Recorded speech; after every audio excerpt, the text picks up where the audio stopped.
চিলমারীতে শিশু আয়শা হত্যার বিচার দাবিতে মানববন্ধন ও স্মারকলিপি প্রদান। কুড়িগ্রামের চিলমারী প্রতিনিধি বদরুদ্দোজা বুলুর পাঠানো প্রতিবেদনে থাকছে বিস্তারিত।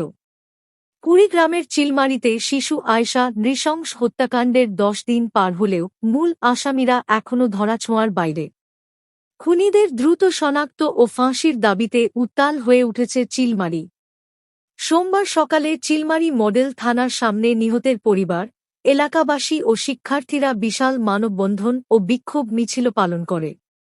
এ সময় বিক্ষোভকারীরা প্রশাসনের ব্যর্থতায় ক্ষোভ প্রকাশ করে দ্রুত খুনিদের গ্রেপ্তারের দাবি জানান।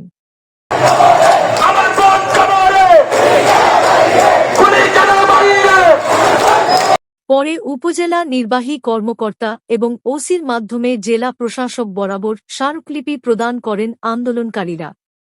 চিলমারী উপজেলা নির্বাহী কর্মকর্তা মাহমুদুল হাসান এবং ওসি নয়ন কুমার জানিয়েছেন, এটি একটি ক্লুলেস হত্যাকাণ্ড হলেও আধুনিক প্রযুক্তি ব্যবহার করে আসামিদের চিহ্নিত করার কাজ চলছে। খুব দ্রুতই অপরাধীদের আইনের আওতায় আনার আশ্বাস দিয়েছেন তারা। আপনারা জানেন এই হত্যাকাণ্ড নিয়ে আমাদের এখানকার পুলিশ, লোকাল থানার যে পুলিশ আছে তারা কাজ করছেন, আমাদের সিআইডির যারা পুলিশ আছেন তারা কাজ করছেন। এটি হত্যাকাণ্ড কে সংগঠিত করেছে এটা কেউই জানে না। আয়েশার পরিবারের সদস্য যারা তারাও যেমন জানে না, এলাকাবাসীও জানে না, এবং কাউকে কেউ সন্দেহ করছে এরকমও কিন্তু কেউ নাই। অর্থাৎ এটা একটা ক্লুলেস হত্যাকাণ্ড। আপনারা সার্চ দিলে পাবেন যে ক্লুলেস হত্যাকাণ্ড সমাধান হতে একটু সময় লাগে, কারণ যেখানে আপনার কোনো ক্লু নাই সেখানে হত্যাকারীকে খুঁজে বের করা একটু কঠিন।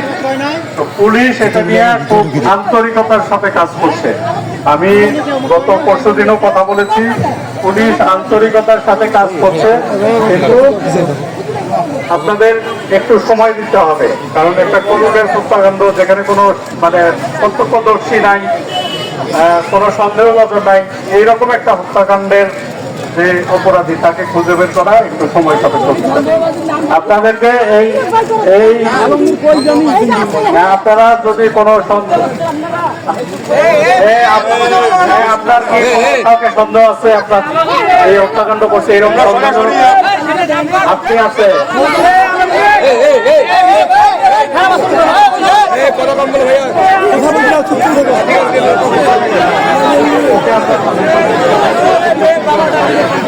যেটা বলতে